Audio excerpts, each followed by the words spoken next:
আসসালামু আলাইকুম। আমার নাম সেলিনা। আমার বাড়ি বাউফল পৌঁছখালী। আমি একজন কৃষক। আগে আমরা করলা করতাম, তারপর এই দুন্দুল দিতাম, তারপর টমেটো দিতাম, এটি চাষ করতাম। কিন্তু আমার গ্রামের লোকজন যেরকম কর্তব্য যেরকম কত করে কত এরকমই আমরা করতাম। 100 জন করতাম আর কি। বছরে একবার চাষ করতাম। আমি আগে 50% জমিনে চাষ করতাম। এখন তার পাশাপাশি আরো 100% জমি নিয়ে চাষ করি।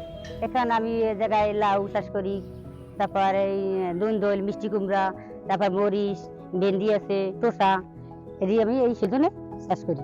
এটি সবকিছুই কেটি পদ্ধতিতে আমি চাষ করি। আমি কেটি সাথে পরিচয় হওয়ার পর ট্রেনিং পেয়েছিলাম। ট্রেনিং এর পর আমরা এই অনেকটাই শিখছি। যেমন আমরা আগে তাওয়া করে গাছ লাগাইতাম, এখন আমরা বেড করি, সোজা করে চারা করছি। তারপর চারা করার পর বেড করছি, বেড করার পর মালচিং দিছি, মালচিং দিয়ে অনেক গাছ লাগাইছি। আমরা আগে তো অনেকটাই গাছ লাগাইতাম একটা বেডে, এখন দূরত্ব গাছ লাগাইছি।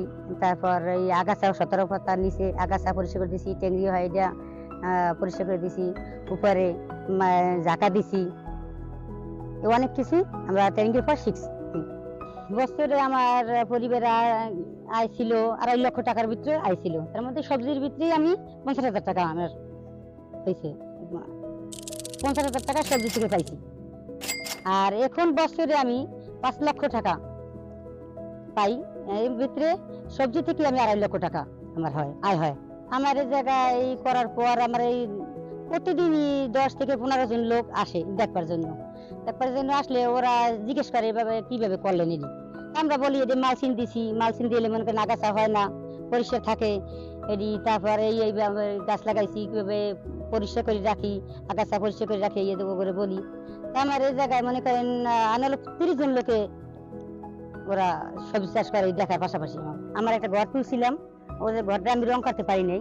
তারপর আমার এই সবজি চাষের পর অনেকটাই আমার আয় হয়েছে। ওই টাকাটা দিয়ে আমি প্রথম রং করছি। তারপর আবার দ্বিতীয়বার আমি সবজি চাষ যে টাকা পাইছি ওইটা দিয়ে আমি আমার মেয়ে বিবাহ দিছি, পরে আমি ফার্নিচারের মালামাল দিছি আর কি। এই আর আমরা 20% জমি এই আয় দিয়েই আমি 20% জমি রাখছি।